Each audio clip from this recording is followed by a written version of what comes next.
Hi friends, welcome back to my channel. ఇప్పుడైతే నేను గులాబ్ జామ్ చేస్తున్నాను. ఇలా మొత్తం గులాబ్ జామ్ పౌడర్ని ఒక బౌల్లో వేసుకొని వాటిని ఇలా కలుపుకొని పౌడర్ మొత్తం గులాబ్ జాము వీటిని పాలు నీళ్ళు ఉంటాయి వాటర్తోనైనా చేసుకోవచ్చు. నేనైతే పాలతో కలుపుకుంటున్నాను. పాలు అయితే కొంచెం మంచిగా ఉంటుంది, క్రిప్స్గా ఉంటుంది అనేసి.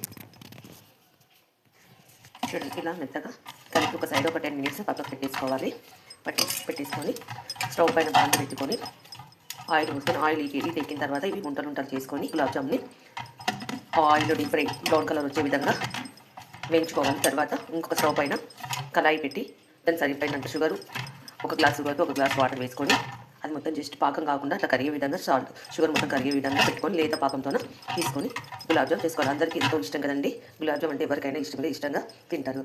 చూడండి ఇలా ముద్దలా వేసుకొని ఒక 5 minutes ఒక క్యాప్ పెట్టేసుకొని వేసుకోవాలి. ఇప్పుడు స్టవ్ పైన గిన్నె పెట్టుకొని షుగర్ అయితే 75 grams అండి. 75 grams ప్యాకెట్కి గులాబ్ జామ్ ప్యాకెట్కి నేను ఒక గ్లాస్ షుగర్ అయితే యాడ్ చేస్తున్నాను.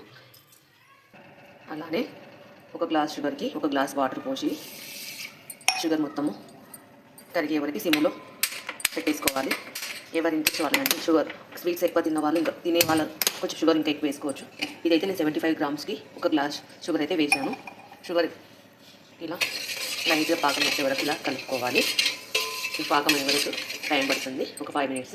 అందువరకు గులాబ్ జామ్ ముందు రెడీ చేసి పెట్టేసుకొని నెక్స్ట్ స్టవ్ మీద కళాయి పెట్టేసి ఆయిల్ పోసేసుకొని ఆయిల్ హీట్ అయిన తర్వాత గులాబ్ జామ్ ఉండలు చేసి దీంట్లో డీప్ ఫ్రై చేసేసుకుంటే ఉండలు చేసినప్పుడు కొంచెం చెయ్యికి ఇలా నెయ్యి యాడ్ చేసుకుంటే ఉండలు అనేది నీట్గా స్మూత్గా చేయడానికి వస్తుంది. ఇలా స్మూత్గా రోల్ చేసుకోవాలి. అన్నీ చేశాను అన్ని రోలు. ఇప్పుడు ఇక్కడ ఆయిల్ మొత్తం హీట్ అయింది. ఇప్పుడు ఒక్కొక్కటిగా వేసేసి డీప్ ఫ్రై చేసుకోవాలి. అలానే ఇక్కడ పాకం కూడా రెడీ అయిపోయింది. డీప్ ఫ్రై చేసుకుంటూ ఈ పాకంలో వేసేస్తే గులాబ్ జామ్ రెడీ.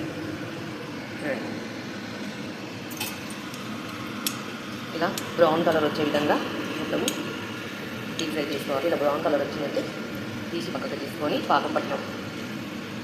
పాకంలో వేసేసుకోవాలి. ఇలా బ్రౌన్ కలర్ వచ్చే వరకు డీప్ ఫ్రై చేసుకోవాలి. చాలా ఈజీ ప్రాసెస్ అండి. మనం ఒక 10 minutes టైం కేటాయిస్తే ఈజీగా అయిపోతుంది. చాలా ఇష్టంగా పిల్లలందరూ హ్యాపీగా తినే స్వీట్స్. అలానే పాకంలో టేస్ట్ కోసం 2 ఇలాచీలు ఇలా చేసుకొని ఆ పౌడర్ దాంట్లో వేసుకుంటే చాలా అదిగా ఉంటుందండి, టేస్టీగా ఉంటుంది, క్రిస్పీగా ఉంటుంది. అయితే పాకం రెడీ అయిపోయింది. ఫ్లేవర్ కోసం 2 ఇలాచీలు కూడా యాడ్ చేశాను. పాకం అయితే లేత పాకం, దీనికి పాకం కూడా అవసరం లేదండి. జస్ట్ షుగర్ కరిగే విధంగా వాటర్ వేసుకొని షుగర్ కరిగిన తర్వాత లేత పాకం ఇది గులాబ్ జామ్ ఉండాలని ఈ పాకంలో వేసేస్తే సరిపోతుంది. చూడండి, వేడి పాకంలో గులాబ్ జామ్ వేసి ఒక 2 minutes ఇలానే ఉంచితే ఈ జ్యూసీగా గులాబ్ జామ్ రెడీ.